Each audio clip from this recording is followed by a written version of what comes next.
This may be the last game of the night. EDG put it in them. It was difficult for Rogue Warriors. It was a hard match. You got to think that everything must change. Everything must go if you're Rogue Warriors to see if you can get a different, maybe anything that can move forward going into it. But that's going to be game 1 for EDG. Moving on to game 2. What do you want to see different, at least in terms of pick ban? Yeah, I know, right? So much has happened. You're like, you just feel disheveled as a human being. The hair's just gone out of place. You're like, what even happened in the past 20 minutes? The scary thing is that there is a marked difference in the level of play between players. I think that's something that's very difficult to overcome, and I feel like Rogue Warriors actually did a very good job in terms of their drafting to overcome that edge. Yes. There's not a lot you're supposed to be able to do LeBlanc versus Urgot. There's not a lot you're supposed to be able to do Vladimir versus Jayce. Yep. However, they outplayed the matchups anyway and just went into the jungle, shut everything down. And I want to just focus in on Xuzhu. Xuzhu as a jungler coming into the split was set to be one of the weakest junglers. And I felt like this was his worst performance. He had all of these lanes that were working and well in favor of him, and then he never goes top lane for a dive. We saw multiple times how low that Vladimir was. You didn't even need a third person to come in and make that dive successful, but he refused. And I felt like it was an unfortunate situation that drew to what was a very strong Vladimir. And Xuzhu's answer is, it's better late than never. But sometimes late is a little too late. A little too late. At least ZWuji has the mechanics to come out afterwards. That was still sick from Ray. That was excellently done. But that's why the issue with the Vladimir, we've seen it from Snake's top laner Flandre. We've seen it coming in from multiple people as well this week. This week seems like it's the week of Vladimir. If you can get out of your lane, fine. If you can slow down the pace of the game, we've been having longer and longer game states. So Vladimir getting to this state, seeming more viable.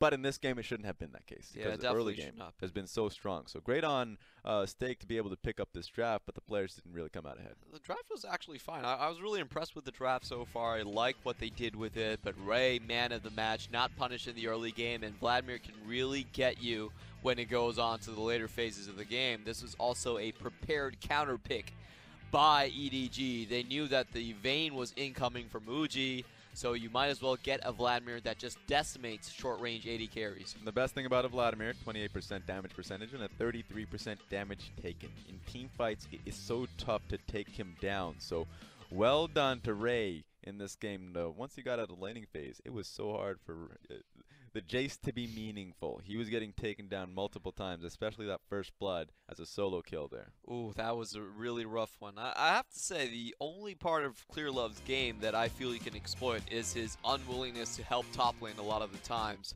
That's how we've seen EDG fail in the past, is you really try to break the connection between those two players on the top side. And I want to direct your attention not to EDG's players, but to Rogue Warriors once we finally see them on the screen, because you would expect for them to be utilizing the team that took down Suning, Huatian in the mid lane, or even in the top lane, Zhao Yun, who's come out as a major carry player. But they've stuck firm with their two-man of Kongming and surprisingly Jiangqiao. Now Jiangqiao, once again, I talked about it. The solo kill is not bad. Like, oh wait, no, I mean the solo kill is bad. I'm sorry. I meant the solo kill is bad. I meant the one thing that isn't bad was how he initially played out the matchup. It's just how the team itself actually rallied around it. There was no movement in a winning lane, and the same could be said bottom lane. Yeah, Rogue Warriors this is actually very perplexing. Like you were talking about, they had a roster that defeated Suning, and they should be trying to show their best against EDG. It's a grudge matchup for the Rogue Warriors organization. Last year in 2018, twice they were on the cusp of going into the finals, but both times they were shut down by EDG. In Spring Split, the quarterfinals where they met EDG was a complete disaster, and later on in the Gauntlet in Summer, EDG also surprised. There he is. Down. That's Mouse.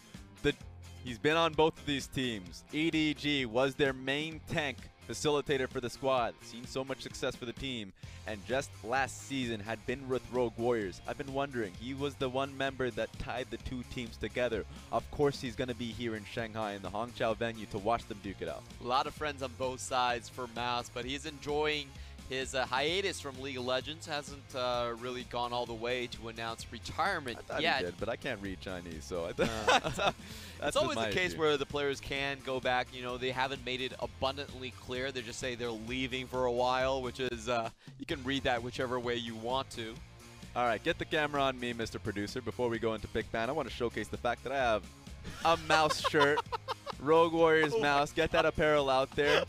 No, he's not going to do it. He doesn't want me to see anything. We're fine with that, as we're about to get into pick and ban. It should be okay. Mouse isn't playing for either team. You know, we're not showing our favoritism. He's let me know that he's going to have it after the game. So that's now our incentive as we go into the end of game. Hopefully not end of series. Rogue Warriors still want to strike back as we get into pick and ban.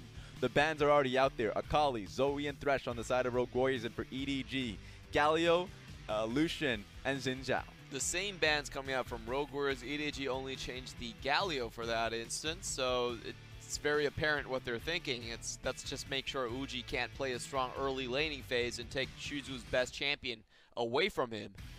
Rogue Warriors respond with taking away the Ezreal, and is it going to be a situation where iBoy has some fun? Swag on them, do it.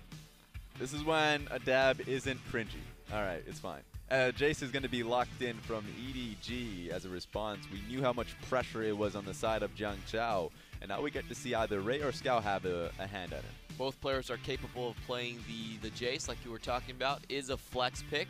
I really like to see Jayce a little bit more. I feel like in the previous matchup where you could take the Biscuits, mana really isn't that much of an issue where it used to be. Yeah, it certainly isn't. So many mana-hungry champions are just so willing to come back onto the field. Lissandra is now such a staple in the mid lane. Same goes to Jayce. Doesn't need the tier any longer.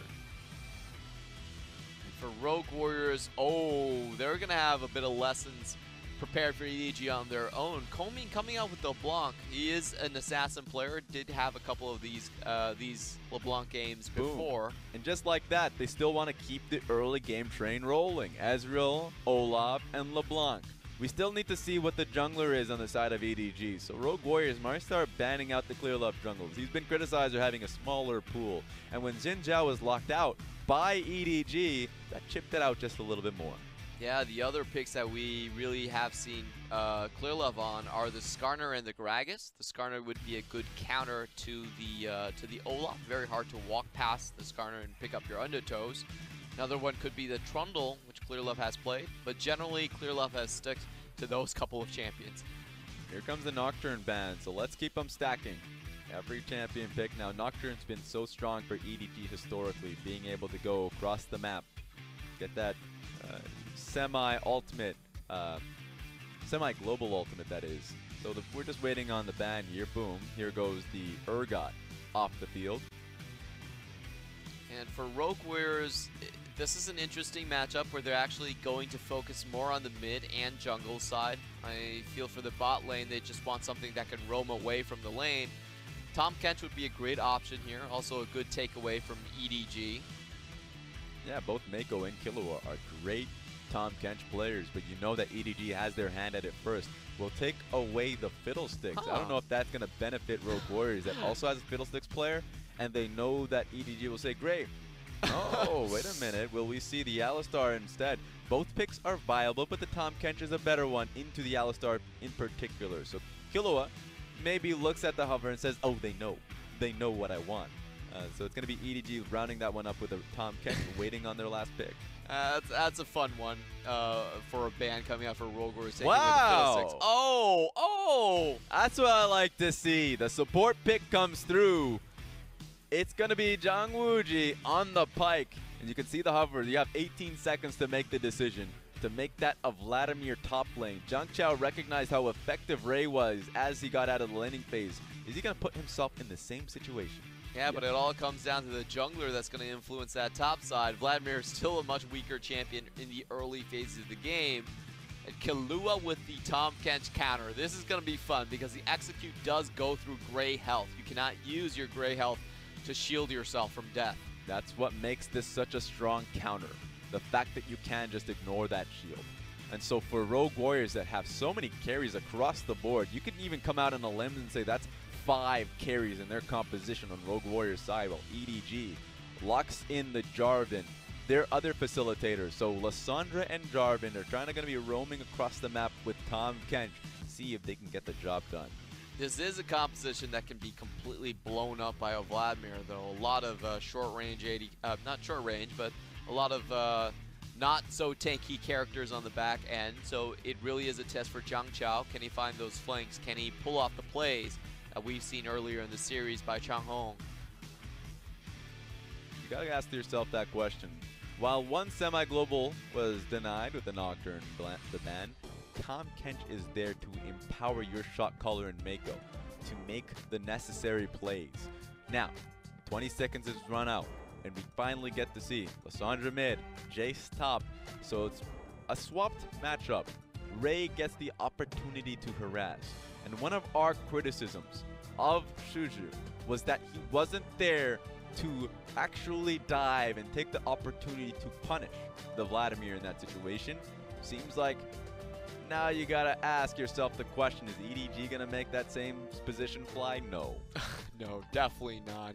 Clearlove's gonna be up there 24/7 in the early game, just trying to mess with Jiangqiao. I will say, I really do like Rogue Warriors draft once more. I feel like they did a very good job. Bot lane is going to play safer. They have the late game carry option from the double tier Ezreal, and they have a roamer in Killua's Pyke to move around the map with what should be an advantageous jungle matchup in the Olaf as well. So a lot of these pieces moving very well together, and it also has that late game carry focus as well. Steak, you have to hand it to him. He did a really good job with this one. Steak and Killua, the two remaining members for the last time they faced against EDG in that gauntlet run that would send them to Worlds.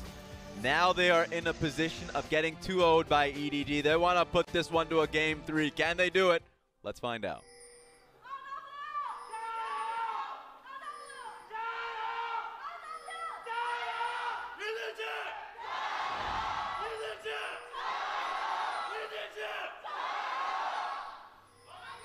I want to see that guy run out with a team fight call. Seems like the manager, whoever's running that EDG call. Stop it, I'm trying to make a point. The piggies are not going to let you. Look at all the signs. There's a lot of them out there. When the noise was made, when people found out that Clearlove was starting, they came out in droves. Yep, 777 being seen all across the chat rooms. Not a lot of people want to look at the one number that happened last game, though. That was 1.9K damage from the Jarvan. Hey, he did his job. He did his job, and that's not even a bad thing. That actually is really scary to say, that a jungler can make that much damage happen and you have methodically thrown the enemy jungler off the map. While Xuzhu just did not make the right plays, he was definitely tracked a long time throughout the game by Jarvan, so Clearlove was certainly doing his job. Xuzhu was not. Oh, are we going to see the same Clearlove play? He did go through the Baron pit last time. But gets seen on a ward, but it won't be vertically jungling. In fact, it'll just be him going into an invade where he is seen against the Xuzhu. Okay. Yeah, we see this play happening quite often. Olaf with no leash, very low HP. I've never seen an Olaf just delay his clear like that. That's weird. Right. It's very weird. Seems uncertain, knowing that Jiangqiao is going to be taking a little bit of damage there, or perhaps just trying to figure out if Clearlove is already inside his jungle looking to test his wolf camp. A lot of uncertainty, but here are the runes for Killua. You do see the Aftershock, kind of the standard option, but on your map, Scout actually taking a very favorable trade early on. Yeah, Kongming getting a lot of hurt there. It's an interesting matchup that is pretty much dominated by the Lissandra. Every single time Kongming, or the LeBlanc that is, has to go in for a skirmish, that procs the Aftershock that Scout has prepared. So hard to be able to get past all those free resistances. Oh. Just like that, except Aftershock was already used in the last one, so not off cooldown. But Kongming is taking so much damage. Meiko actually devouring the wrong target, has to flash away instantly. Yeah, we got into that play fairly quickly, and ZWuji giving him the Teemo thumbs up, recognizing that you made a mistake, my friend. Yeah, it definitely happens sometimes, just fat finger on one of the minions. It is going to cost him quite a bit. And know that this is so hard for Meiko. Sure, level 6 is when we get to see the Pyke go online in the specific matchup interaction, but Not only are you trying to get away from the hook, but Xuzhu has a mind for this lane. Doesn't have the Predators yet, but... Get to see how this one rolled out. So he was close to getting stunned. And that would have certainly put him down to about 20% HP. All in here. Of course, you got to get out of there if you are Jiangqiao. Don't even commit to the skirmish. He's about to go through Crimson Rush, but he's being zoned out of the wave. He wants to come through, but good positioning from Ray. Keeping the CS lead, playing a little bit differently than Jiangqiao did, but Xuzhu is in a perfect position. Can they actually get the hook back onto Meiko? Going in, Olaf is following through. Can they get the hook on Ray? An iBoy, that is. Not going to be the case. Xuzhu walked out of the bush as well, thinking that you could at least get a stun across. iBoy and Meiko are dealing with a 3v2, and they're just saying, please get out of this lane. That's pretty ballsy. He even says the thank you with the thumbs up. A lot of communication going on between the teams at this point. This is why I love the emote, because if you are a jungler, and you jungler for the scene, you're just, you know, you are thinking too many things. However, the fans been watching me, there's a camera in my face. There's a spotlight right here. Jiangqiao is so close. And we talked about the jungler being topside. Clearlove was ready for it. Yeah, that's not a lane that you can teleport back into. Wave and a half being lost in the top side by Jiangqiao. Xuzhu trying to walk up with Jiangqiao. Jiangqiao does not have Crimson Rush. This is a really poor decision if they make it so. So it's just going to be him trying to force him away from his Gromp. Really good play there. Look at the minion wave. That's at least 7 or 8 minions that Jiangqiao would not have gotten if it was the other case. If Xuzhu didn't show up. Yeah, would have been awful. You already see what the CS deficit it currently is. Xuzhu tracking you down, but you have a blast cone right next to you, so you should be fine. Here comes the Pyke push. Who does it hit? iBoy. iBoy is about to get locked down, but thankfully Meiko brings him to safety. Really good lane positioning by Meiko. He's just playing so far back. He doesn't have the flash, so just making sure that the Devourer at least is going to be there for the team. And they stop the base. ZWuji's not going to let Tahm Kench go. There we go. He's left alone. He's going to be back on the map a little bit slower. That's a teleport here from iBoy, so maybe Meiko is forced to stay. What I really want to see is Rogue Warriors make use of the LeBlanc and Olaf. Olaf should be a winning matchup against Clearlove. If you can bring that vision into the jungle, like Clearlove has been doing, can give Kongming a lot of chances to leave lane, but actually the opposite is true. Clearlove is running around this rookie jungler. Oh, and you can see it. Clearlove finds his moment. They can get Kongming actually is able to get out of there because they went for the clone. Xuzhu is in the wrong place. I don't know what you're doing, buddy. You just served yourself up to the gods. Flash is away. Oh my god, please stop it. Stop it. Clearlove comes out so close to death. Xuzhu has played his time in there, thinking that maybe he can get a little bit of a skirmish if he can trade right back, but not the call here. Scout notices the Pyke. The interaction must have been shown, but Pyke will follow you through. Get the hook. Ignite on top of him. Kongming is trying to figure out when's the right moment to get the Trying chain. to go in. Can't find it. But he baits out the teleport. Teleport coming in. It's just Meiko's, so he should be fine, allowing Scout the CS here, so it's not detrimental. That was really smart by Kongming. He actually sent the clone walking inwards towards the tower and himself walking away from the tower. That's the only reason where he got away from that situation. That was really sick. Now, Scout, another issue. He has to choose wisely, doesn't. He is going to die to this one. Really well played to Killua to pick up the kill, just hunting for his prey. And I like Rogue Warriors draft just because of this reason. They have a very safe bot lane, and they have someone who can roam and cancel out the pressure incoming for Clearlove. Should have held on to his Shock Blast a little bit more so you can actually clear out this wave and then make him, put him in the decision right next to the tower. But there we go. Use your Q on the wave, and he gets hit by it. So ultimate from Jiangqiao. This is what I wanted to see from Xuzhu last game. Now you can already see Clearlove batting in for a possible dive. At the same time, Killua is not leaving the mid lane, and so is Meiko. He's going to die to this. A lot of death on the map, and that's a huge wave that Jiangqiao will be missing out on. He was able to hold on to the top wave last time around. Doesn't get the liberty this time. Yeah, I really see that Meiko play as him trying to hold the wave out just for Scout, and kind of willing to sacrifice his own life in that instance for a bit more gold on him. You know the LPL, they want to catch all the action, so I wouldn't be surprised in the bottom left side of the screen if the replay just came up on your screen, but I don't even think it's necessary. I think you called it straight on. Double the CS going down for Ray in the top side. Feels bad. This is how you play it out. This is how you do it. And I'm not blaming Jiangqiao until he went for the attempted solo kill. It really is just a jungle difference. You get to see Clearlove go in for the dive the second attempt, and it worked.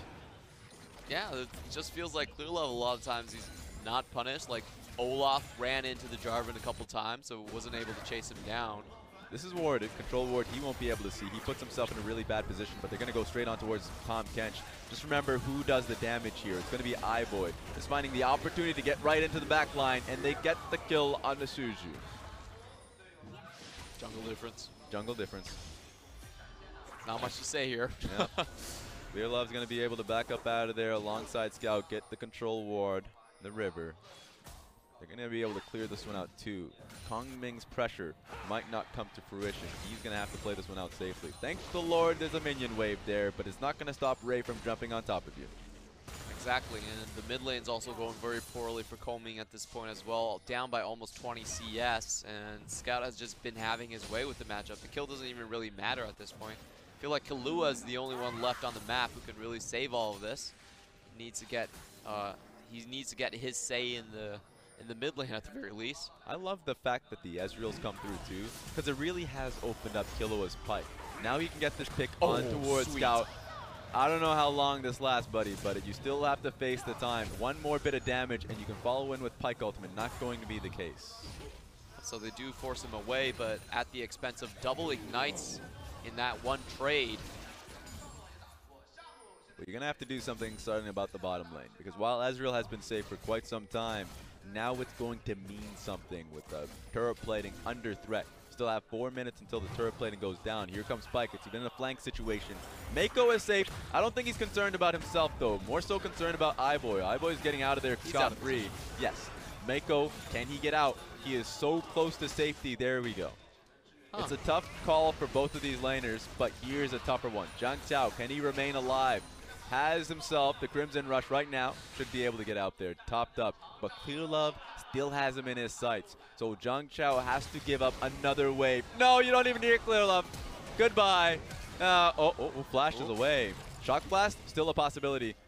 Gets 2 turret shots tanked by Clearlove. So Raya was still looking for the opportunity. But take a look at this. This is so many minion waves. And now just on top of that, 80 gold on Ray's head. Here comes the cavalry, though. Killua's there. Been roaming across the map to at least get this game going in these solo lanes. Gonna bat away him, but they're gonna try and fight this one out. Here comes the Vladimir, has Crimson Rush on top of it, so Ray should go down. Will Clearlove follow? Here comes another hook. Killua, you are a blessing on the map. It will not turn into a kill, but 2 of these lanes send their blessings to you. Yeah, definitely. That prevents Ray from going over 50 CS lead at 11 minutes. That CS score is absolutely disgusting on how much Jiangqiao has missed out on the wave. The Scout has been seeing this, and he's upset. He's not going to let it fly. At least get some vision on the Xuzhu, who's starting up in the Wolf camp, and we'll head right back to mid lane. Teleport here, but that's just going to be Ray coming back to lane. I like how Meiko's job in this game is literally to be there, watch over the deceased members of his team, and hold the minion wave. It's the caretaker. He really is. He's like, here's your lane, minions. You won't lose out too much. Yes, I've died to the Killua before, but I'm willing to do it again just for you. Rare sightings of 2 AD carries. Just in a solo lane. Here comes the teleport, looking to flank out. Okay. ZWuji is ready to fight. He's ready to brawl. I don't know which member they're going to focus on, but inevitably it's going to have to be Ray. Oh, he dodges out on the hook. Wow, and Ray still finds himself to safety. Teleport coming through. There comes the AD carry and iBoy. But nothing really should come of this, unless if a hook comes through, and you got to believe that Killua has been, what, 10 for 10, 100 for 100? Killua, please don't go in. He's gone in, and he's dead. As soon as you sing their praises, they start to get eviscerated. ZWuji is out, but Jiangqiao, oh no, those are 3 members gone from the map immediately. Can they get the kill onto Jiangqiao? Is he going to come out of this one alive? Shock Blast. Woo! So close. Would have been hit by the AoE. All right, Rogue Warriors, a little bit disappointed in Killua. It was a great play until that specific point on the map. You have to expect the Lissandra to be close in the vicinity. Face checking like that, definitely a massive no-no. He's been hunting for a highlight all game long, looking for a play in both mid and top lane, and finally, Just his curiosity gets the best of him. Speak like Killua is some sort of a feline cat or something. At this point, he is. Killua and his ventures with Rogue Warriors. That's basically what this show is. And this is where it starts. He may have 9 lives, but I think he expended a few of them on that one. Yeah. And so the rest of his team is in the area. Bring it to me. Yeah, Jiangqiao hits 2 people with the Emo Plague, but not enough healing to keep himself away from the situation. He does get away on his tippy toes. Even Meiko cognizant of the fact that LeBlanc might take him out, so stopwatch is in the area. His stopwatch is out.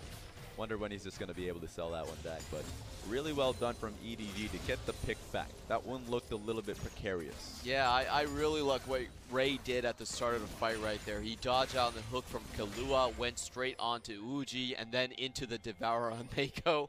That was cool to watch. That's how you zigzag yourself across a 4-man lockdown. They couldn't see that minion. Alive. I mean, they couldn't see that ward with the control ward being placed out like that. It makes me sad. There are some ways the spaghetti interaction works when you have your control wards out there, and if it's too close to the wall, then sometimes it's just inside of the wall. Good to see Rift Herald be placed on the mid lane. This one should hurt. Shouldn't take it down 100 to 0, but it should have a few more auto attacks to finish it off. We still haven't seen a full 5-on-5 throughout this series at all. Neither side was willing to go for it. If you keep hitting those, I don't know if you will. At this point, Rogue Warriors have been unprepared for what EDG's been willing to dish out. Look at the control wards being placed down here. So, ZWuji so close to being taken down. Woo! Shock Blast would have done it. But he remains alive, and Clearlove comes out with red buff. Yes, a red buff steal throughout all of that. It's just insane how every single push EDG is able to take so much away on the map. It's just perfect allocation of players, knowing what they can get away with at the same time. They don't even have Ray on the spot, but they're willing to go for the red, go for the mid lane tower, doing 2 things at the same time. It just looks like EDG, they're just so efficient with their map movements, and they understand the concept of pressure better than most teams we've seen in the LPL. Because they convert. They are able to convert pressure like no team's business. These players, especially Clearlove and Meiko, have been here before. Scout has been a victim to this, and the predictions keep coming through. Will this result in a kill? Aftershocks coming through at the same time. That's a lot of free resistances, so he can tank that one through. And Kongming just can't take the damage trade back from Scout at this point. And it's only going to be a matter of time before Ray really comes in for the fun. Remember, he still is holding on to that CS lead. CS leads across the board. It's been pretty rough for Rogue Warriors early on. It's been a 4K goal lead. Yeah, 4K goal lead in favor of Edward Gaming. And next dragon's going to be Ocean. Baron will be up in 4 minutes, but you already have that in your mind with how fast this game has been rolling forward by EDG. EDG, just look at how they're grouping across the map. Teleport into the bot side, already a 4-man stacked into the red side jungle to prevent Rogue Warriors from taking the short route to defend. They get a free tower off of that. The minion wave's pushing top side, no rush by Ray. He picks up the entire thing, doesn't even hit the tower. It's just small things like these that stack up over on each other over and over again till the point where you have a massive advantage. Killua's in the right spot for what would be a flank, not. But he's alone. If he was looking for a flank, then he would need a few more members to help him out, and Killua dies just base checking that bush. They must have known that members were on their way up. Probably didn't know how quickly they would be there. Yeah, Killua just trying to get the pincer down on that EDG group. How unfortunate it is for him, because he's been carrying out that early portions of the game. 3 kills for him, but the 2 deaths have been so recent. So recency dictates that Edward Gaming have been trumping him. Now, there's not a lot of teams that would play like this. That teleport, Lissandra teleporting to the bot side, knowing that they could take the tower down, that's actually really well coordinated with the rest of the team. It's very rare to see something like this being happening in the LPL or happening in other regions, to be frank. This is just macro play on the EDG level, which we haven't seen in quite a while. Yeah. So coordinated. This really feels like that gauntlet run Edward Gaming last year when they had got their ducks in a row. This time around, it feels like every single time Rogue Warriors have put a pressure point. Right now, LeBlanc was pushing out so she can chip at that bot lane turret. You saw Lissandra was able to hold it. They're getting slow leads for themselves. But when the clock does strike 20, that they can move towards Baron pretty safe and sound. 84%. Donald got him in his life. Has never once in this game given it to Rogue Warriors. Well, what can Rogue Warriors really do at this point? Their only winning point on the map should be Killua. He's already has that 3 kills. I hope he does go for the Duskblade. I was actually going for a much more defensive build to start off. Who do you think that Mouse has his eye on? Who do you think he's cheering for amongst these two organizations? Well, his closer teammates Okay, were Rogue before we Warriors. get to that, Jiangqiao had been absolutely thrown there. So he's going to be fairly healthy enough to support this dive, but Ray flashed forward just in case Jiangqiao was close enough, misses the shock blast, and has at least waited enough for iBoy to join in this play. He's going to be alone here. 1v3 though. Jiangqiao has actually had his Crimson Rush, able to send the damage out to get the kill. 2 people thrown down. EDG lost out. And the first big mistake coming in from EDG. iBoy just trying to have some fun right there. Ray played it so well, cleared out the minion wave to start it off, chased out for his teleport to come in. But iBoy probably stepped a little bit too far in that scenario, and not even the caretaker of Meiko was willing to stay there. Yeah, not even looking to come by.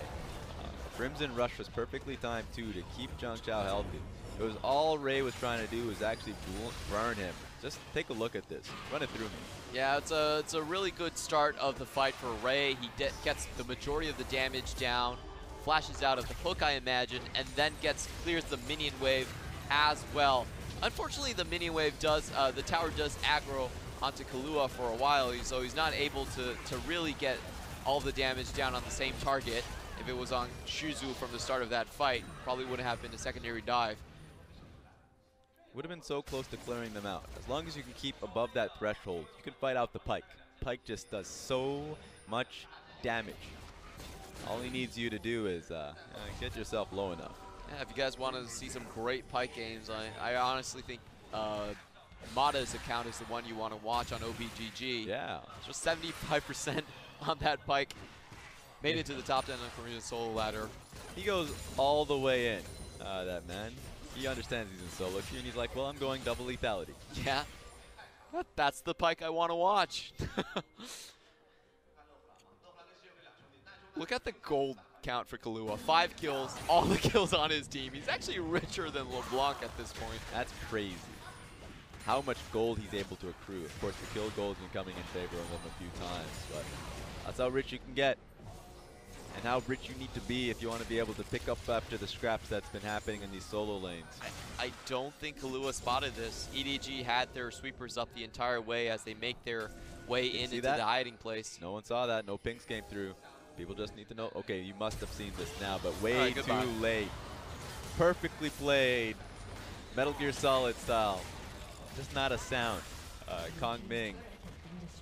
Maybe he's going to come out and help him down because Jiangqiao is gone.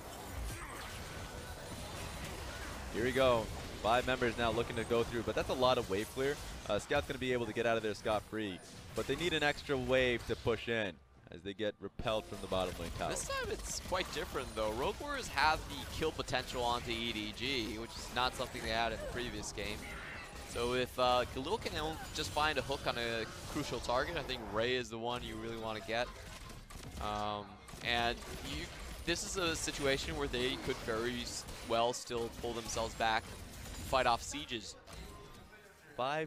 He's been doing a great job at being able to pick off primary targets. iBoy and Scout have felt that hook a few times. And even if Meiko can grab someone and save him, we already saw how these how the interaction plays out. You can get bursted. Tahm Kench can be the first one to go in these team fights with how much damage threat. Remember, 5 damage threats on the side of Rogue Warriors. And you have 2 assassins in the LeBlanc and Killua. Vladimir counts as one. Yeah. Once you get to a lot of... Look, once you have that much AP, you can be whatever you want. You can be a tank, you can be a mage, who you are supposed to be, you can be an assassin. Anything you want when you're fed enough as a Vladimir. I love this Jiangqiao build, Hail Mary, but once again, Scout moving in undetected. Close enough. Most times be able to pick it up, but Rogue Warriors saw him in transition. But now that they got the mid lane push, and you already saw how close that push in the top lane's been, They're clearing out fully. Xuzhu inside of the Cataclysm, and he's going to lose it all. Okay, flash is away. But that means he's burnt his flash in a perfect position for EDG to move to Baron. That's a really big one. That means that Xuzhu can't really flash his way into the pit. That's going to give EDG a lot of potential to just take this Baron down in the next 5 minutes. And guess who gets taken down? Killua, who's been poking his head out there. How many lives does he have now? 1 less. This guy's getting absolutely like destroyed. This is depressing to watch if you're a Rogue Warriors fan, but if you're a League of Legends fan, it's actually fascinating to see how EDG really works their way around the map. Like, they're always cutting behind enemy lines. They're coming out from the backside of Rogue Warriors. Like, Rogue Warriors never really expect them to walk through their own jungle in force as 5. Yeah. So they're just getting caught off unawares a lot of these times. No wasted movement. By the time the dragon is up, it's already being taken down. This is when we get to see how it was taken down. Of course, it was all Scout that got the kill onto him. Oh, that was so beautiful. Did you see how Scout skirted around the vision range of Killua to make that play? I'm not sure if he actually got vision prior to Killua going into that direction, but even if it was luck, it was really well done. It came over the wall, was not spotted, and then hid in the bend, basically, of the terrain there on the left side of mid lane. Killua didn't spot Scout until it was way too late. So what we're getting to see here. I mean, at that point, you're just trying to take Banshees, so why are you showing yourself? So Killua's got to walk out. You're seeing, as I already mentioned, Banshee's Veil here for Scout. It's going to be harder for Killua to do his job, as he is the sole person who might be able to take this game back in favor of Rogue Warriors. Got a lot of damage on the side of Vladimir, but he has a long way to go to get that damage. I really like that ward placed by Killua. It's a one that everyone often misses. It's at least going to give you... What, Clearlove? Seriously? Yep, he steals it. Not even going to allow ZWuji to pick it up. It's been slow. It's been paced. Here comes a Lissandra looking for anyone. That's two people there. Wow, and down goes Killua again. He's been racking up deaths, and you know what? They're not going to let the rest of the team go. Finding ZWuji, iBoy nails him down, and he dies with him. Equivalent exchange, perhaps. But Jiangqiao is the only member that's going to be up and running. Oh, no. Kongming was playing with life and death there. It's good to see iBoy still pretty much is iBoy. Yep, nothing so it's going to go for that play. Doesn't matter who you have in that lineup. Clearlove, or even if Scout and Ray is playing 100%, he's just going to go for it. It's pretty impressive on Scout's side. He actually got 2 members with the Ring of Frost. Right on top of each other, which is real fun. You never know. Like the Olaf character model was right on top of the Pyke character model, and I didn't get to see which HP was going to get blown up. It was a real guess to me to see if he would get 100 to 0. So take a look at this. Boom. Where is Pyke's HP bar? It's already gone. So you can already see the fact that had happened was lights all ablazing from EDG. It's going between 2 towers, taking out all the Rogue Warriors members. This is just brutal to watch. And all that started out with Clearlove overextending just a little bit. He definitely knew his limits very well. Got away free on that play, and then it pulled Rogue Warriors out of the mid lane. So when Rogue Warriors were trying to get back and defend their tower, then you get the 1-2 punch. Scout coming on the left side as well. They're just so good at anticipating enemy movements. They're just running such a clinic. I really am enjoying this game. Even with how one-sided this series has been, you can really see the thought process behind EDG. It's like, hey, let's gold them with a potential fight here. We'll pull them out of position. They have to go back and defend there. Why not set an ambush for them right on their path? There's always a new miniature objective for Rogue Warriors to stop them. Either the mid lane tower, the bottom lane tower, the top lane tower, the red buff, the dragon. There's constant movement from EDG, and they're just checking every box. So while for a lot of teams, 27 minutes into the game, it would just be Baron buff. For EDG, they're forcing them to pick up anything. This is, who's that going to be? Okay, iBoy getting a push on mid lane. And I don't even know what he evolved. Let's take a look at his items. Yes, level is going level for 14. partially AP build. It's a bit rare these days.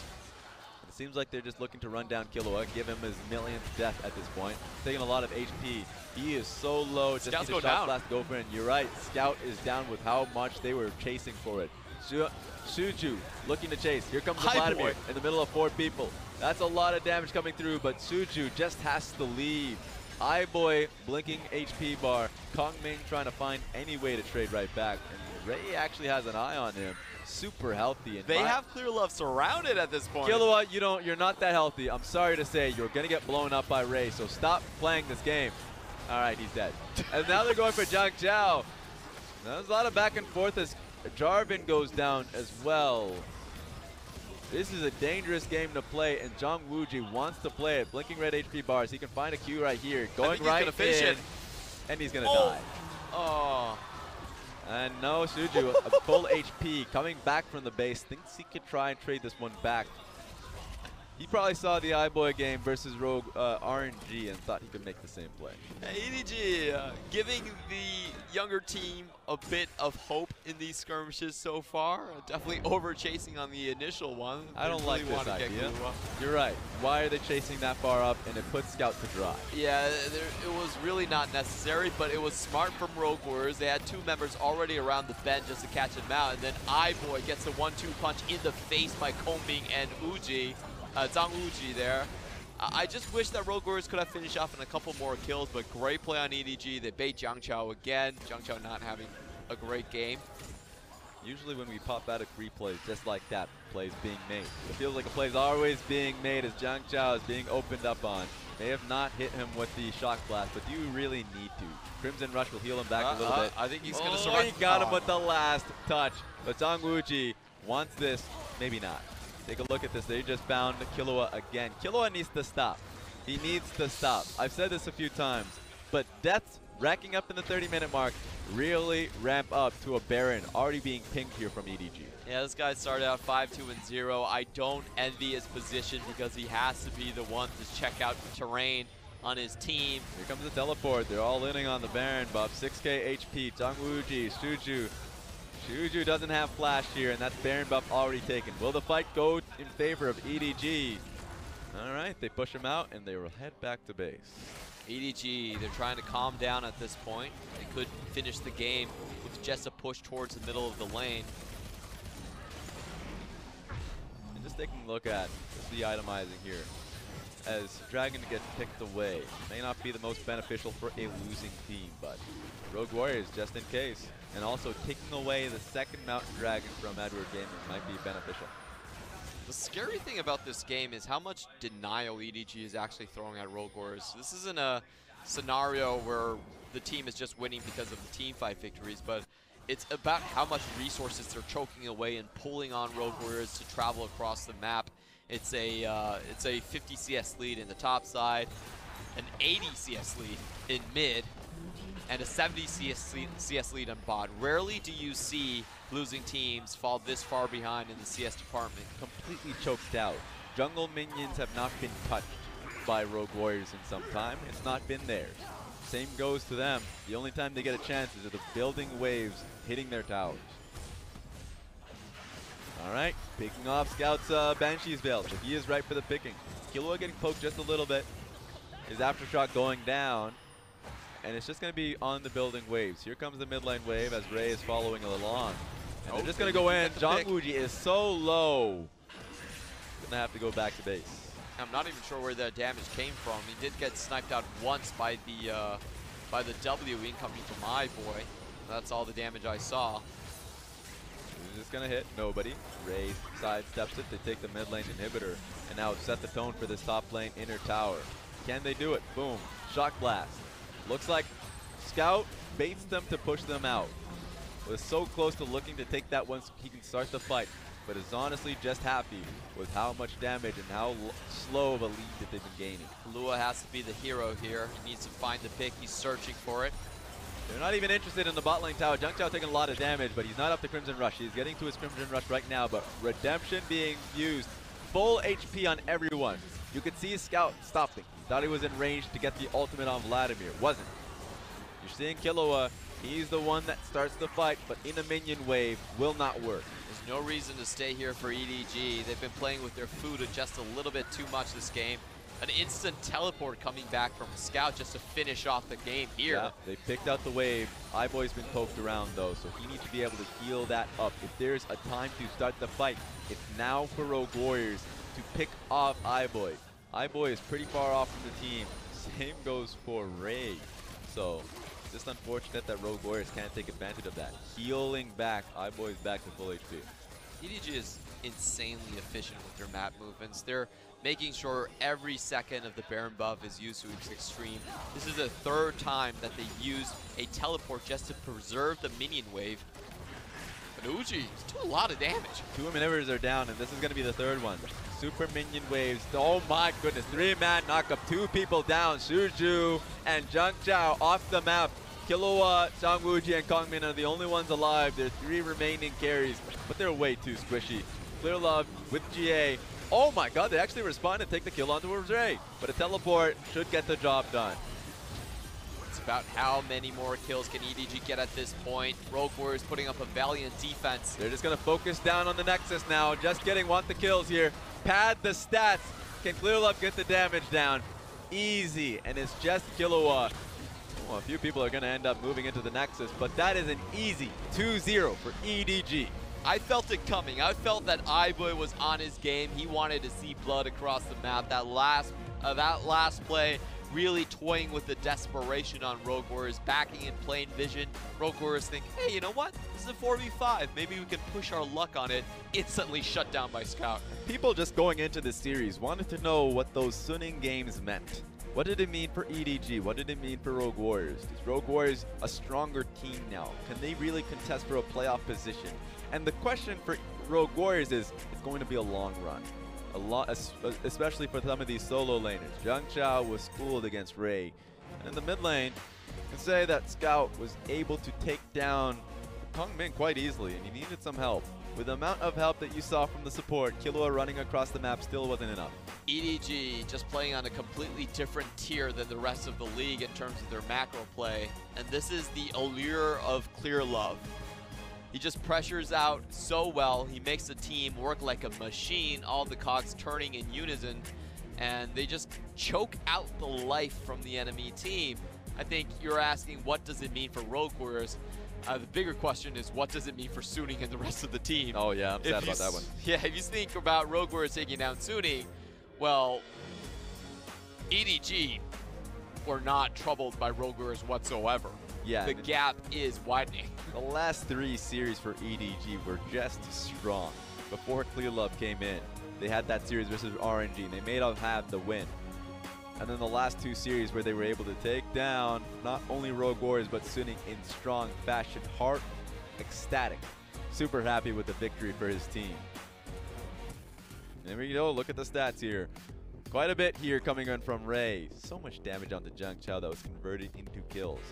That gold graph says a lot for the team, as they were able to take that and smoothly convert it into a victory. They were never behind. Starting from minute 1, always putting the pressure on in the right places. You can see the top side winning out, and what the difference was when Clearlove was playing on the jungle position, choking out Jiangqiao on the top side, getting that 50 CS lead earlier on, and then Scout himself was such a superior player compared to Kongming. He was able to hold the lane even down a kill, even with multiple attempts on Killua's side. Yep. He still came out very far ahead. Yeah, and so coming into that game, how oppressive it was. I guess it says a lot for the members on the field for Rogue Warriors. Do you think that it would have been a little bit better if it was just Huatian and specifically Zhao Yun top lane? I feel like Zarn would have made more of a contest right there. We've seen Zarn with basically a wider champion pool. He plays things like the Kled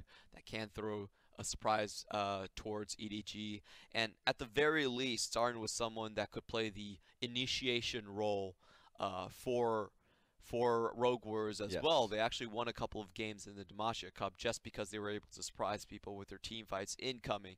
However, we also saw the big weaknesses of Rogue Warriors right now. The mid and jungle are basically missing in action at this point against the top tier teams, and they're going to have to fix that really soon. I think, especially in the jungle position, it's a huge hole. They tried with Xiao Yao, but it's not good enough, and I feel like with Rogue Warriors, if they want to be able to contest for a jungle, playoff position, they have to at least be moving and developing a lot faster. Remember, this is a developmental split. Coming into this one, it was Rogue Warriors having to retool a lot of their members and keeping what is a veteran in Killua, because Killua was a rookie last year, and so for him, even coming into this one, he still has quite a bit to learn. So Steak has a lot on his plate, ironically. And so he has to be able to deal with quite some things. And so for some of the success that we've been seeing here, 2 wins and a split that early on we didn't expect them to be doing so well. This will be their 5th loss in the split, and so it's going to be a little bit harder for that run. But they've been developing fastly enough. Yeah, I hope the contract is signed for multiple years with ZWuji. That's true. I think that's the biggest problem for the organization. They're looking down the lineup and like, can we keep this guy? This guy, we need to. I don't know about the rest of you guys, but specifically ZWuji, maybe Killua as well, because Killua had a strong one. I think.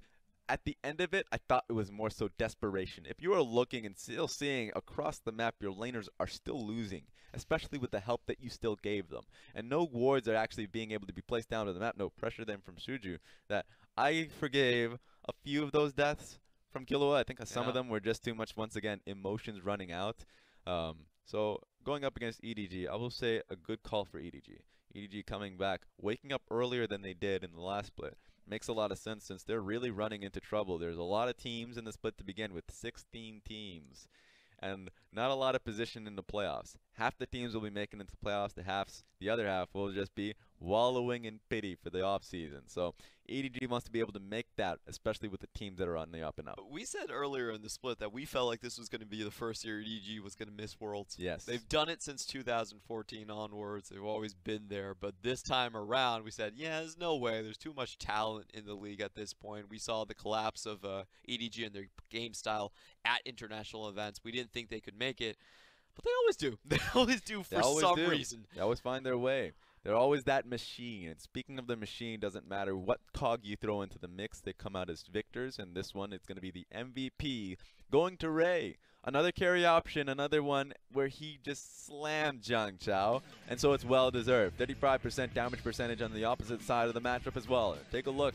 Kill participation, incredibly low because he wanted that 1v1. He got it. Yeah, 4,000 gold over the enemy jungler, enemy top laner at that point, and just showing superior synergy across the board for EDG and their relationship with Clearlove. It just feels like a completely different team. I thought Haru was going to be the one taking over the reins at some point and really moving this team forward. But EDG, once they were in that 10th spot position, they said, you know what, we need Clearlove in. We need to get the team members used to the feeling of success, used to the feeling of synergy and cohesion. And even if Clearlove steps off of the Rift at one point, I feel like this experience is going to be invaluable. It's really taught them how to play like EDG was at the top of their form. It's working, and it's pushing them from that 10th place spot. We're going to take a look at the updated standings. I want to see where EDG is currently placed, because one victory can do a lot for you, and bam, 5th place, just like that. And you are 2 games away. Oh, no, 1 game away from being taken out of the playoff spot, so you still have to remember game to game. All of that matters. Taking a look at it now, Sino Dragons got bopped out of that one. You're looking at Rogue Warriors, they're, falling deeper into that pit. Yeah, it definitely is the case, but the big names here on the bottom half of the screen, Royal Never Give Up and Sino Dragons, finally taking their exit from the top 8. They've been doing very well hanging on to their spots, but this week they have been surpassed, and Billy Gaming also moving up all the way towards 4th place. It's a very competitive league. I want to see if the top 3 can hang on to their spots in FPX, TOP, and IG. I want to say 3 is the special number for me, because I'm looking out towards the streak. 3 series win streak for Victory 5, who found themselves just in the... Remember, they started this season out with 2 losses in a row, and then have now picked themselves back up into a strong position, and a 3 series loss streak for Suning Gaming. We expected a lot from Suning, and now they are fighting hard to just find that 1 win. Really find a meaningful one. Losing to Rogue Warriors, especially after that, was unfortunate.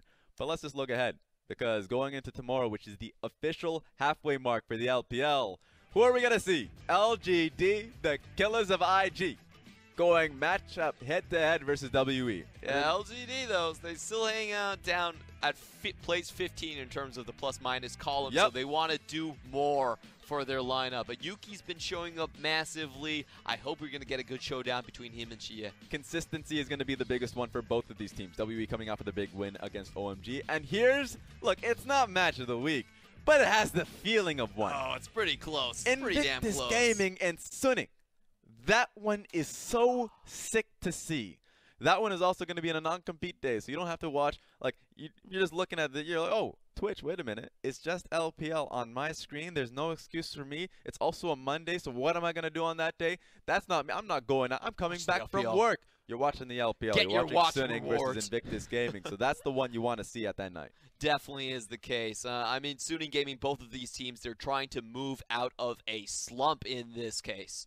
All right, so there we go. We set it up there. That was an excellent ending for Edward Gaming to get this the final point on the split. So, that being said, that's going to be it for me and Clement. Don't call me Clement Chu. That's probably going to be it for me as a play-by-play. So you got a little bit of a touch on that one. See you guys tomorrow at the beginning of Week 6.